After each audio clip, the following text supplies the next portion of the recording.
সালামু আলাইকুম। কবরস্থানের বাহিরে লেখা ছিল, শেষ মঞ্জিল তো তোমার এটাই। আসতে না আসতেই তো জীবনটা কেটে গেল। কি পেলে তুমি এই দুনিয়া থেকে? কিছুই না। দেখতে দেখতে সবাই তোমাকে ছেড়ে চলে গেল। কবরের ডাক। তুমি কি কখনো আমায় মনে করেছিলে? তাহলে শুনো, আমার মধ্যে গহীন অন্ধকার, নামাজের আলো সাথে নিয়ে এসো। আমার মধ্যে অস্বস্তি বিদ্যমান, তাই কোরআন তেলাওয়াত সাথে নিয়ে এসো। আমার মধ্যে আছে বিষাক্ত পোকামাকড়, সাপ বিচ্ছু, তাই সাথে করে রাসূল সাল্লাল্লাহু ও আহলে বাইতের প্রেম নিয়ে এসো। আমার মধ্যে আছে আগুন, তাই খোদাভীতির শীতল পানি নিয়ে এসো। মেসেজটি নিজের মোবাইলে সংরক্ষিত কন্টাক্টে সব মুসলিম ভাই বোনদের সেন্ড করুন।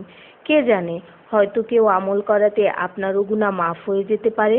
ঈমানের পর যার নামাজ উত্তম তার জীবন উত্তম, যার জীবন উত্তম তার মৃত্যু উত্তম, যার মৃত্যু উত্তম তার কবর উত্তম, যার কবর উত্তম তার আখিরাত উত্তম, যার আখিরাত উত্তম তার জন্য জান্নাত নিশ্চিত। সো ডোন্ট মিস নামাজ। সোয়াবের জন্য হলেও অন্ততপক্ষে একজন বন্ধুকে তো অবশ্যই এই মেসেজটি সেন্ড করুন। আল্লাহ আমাদের উপর সন্তুষ্ট হন, আমিন। 5 জায়গায় হাসাহাসি করা সাধারণ গুনার চেয়ে 25 গুণ অন্যায়। 1. কবরস্থানে, 2. জানাজার পিছনে, 3. কোনো মজলিসে, 4. কোরআন তেলাওয়াতের সময়, 5. মসজিদে। শুধু একবার কাউকে পাঠান, অনেক মানুষ এসব গুনাহ করা থেকে বেঁচে যাবে। একা আছেন, আল্লাহকে স্মরণ করুন। কষ্টে আছেন, মুহাম্মদ ও আলে মুহাম্মদের উপর দরুদ পড়ুন। মন খারাপ থাকলে ইয়া হাইয়্যু ইয়া কাইয়্যুমও পড়ুন। টেনশনে থাকলে ইয়া রাহিমও পড়ুন। ফ্রি থাকলে মেসেজটি ফরওয়ার্ড করুন।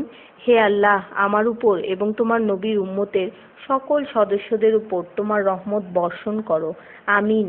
তথ্য: আপনি কি জানেন পবিত্র কোরআন শুনলে ক্যান্সার হয় না? আর যদি ক্যান্সার সেল শরীরে থেকেও থাকে তাহলে তাও মারা যায়। দীর্ঘ সময় ধরে আল্লাহকে সেজদা দিলে জ্ঞান ও বুদ্ধিশক্তি বাড়ে। মাথা ব্যথার সমস্যা হয় না, চুল পড়া দূর হয়ে যায়।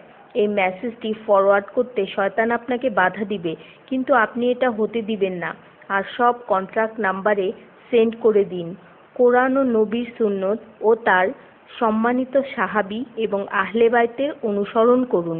ক্যান্সার একটি ভয়ঙ্কর রোগ। অনেক মানুষ আছে যারা নিজেরাই এটাকে দাওয়াত দিয়ে নিয়ে আসে। ছোট অথচ সাধারণ কিছু পদক্ষেপ গ্রহণ করলেই এই রোগ থেকে বাঁচা যায়। বেশিরভাগ মানুষ খাবারের পরপরই পানি পান করে নেয়। খাবারের পর পানি পান করলে রক্তে বিদ্যমান ক্যান্সারের জীবাণু থেকে তৈরি হওয়া ক্যান্সার সেলগুলোকে অক্সিজেন সরবরাহ করে। নবী পাক সাল্লাল্লাহু বলেছেন, খাবারের আগে পানি পান করা শেফা।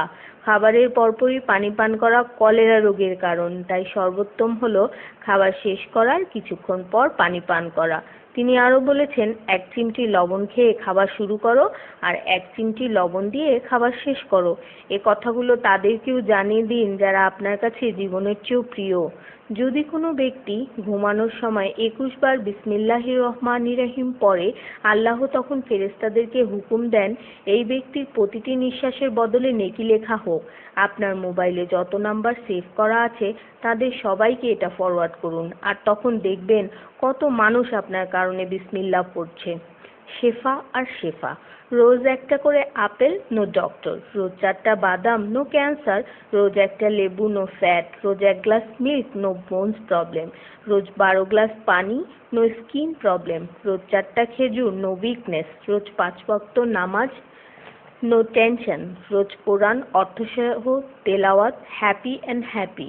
So don't stop forward please. স্কিনের জন্য অজুর পানি, হার্টের জন্য